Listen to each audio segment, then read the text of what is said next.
তামিলের মতো অ্যাকশন থাকতে চলেছে তুফান মুভিতে। ইয়েস, অ্যাকশন দৃশ্যের জন্য অনেক বড় ব্যয় হচ্ছে তুফান মুভিতে।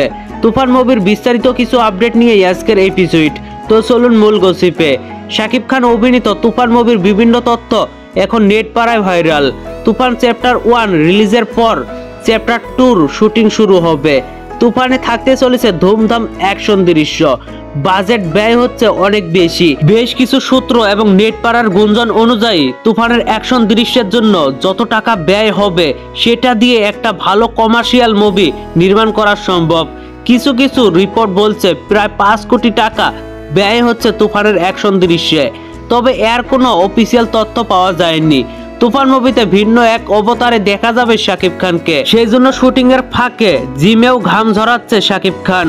শাকিব খান অভিনীত তুফান মুভিতে শাকিবের বিপরীতে অভিনয় করবেন মিমি চক্রবর্তী, যিনি এই প্রথমবার শাকিবের সঙ্গে পর্দা ভাগাভাগি করবে। তুফান মুভিতে আরো দেখা যাবে চঞ্চল চৌধুরী, ফজলুর রহমান বাবু এবং মিশা সওদাগরের মতো অভিনেতাদেরও। তুফান মুভি নিয়ে শাকিব খান এবং রায়হান রাফি ভীষণ এক্সাইটেড।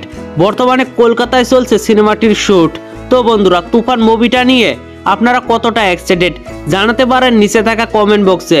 আর ভিডিওটি ভালো লাগলে একটি লাইক দিয়ে বন্ধুদের মাঝে বেশি বেশি করে শেয়ার করুন।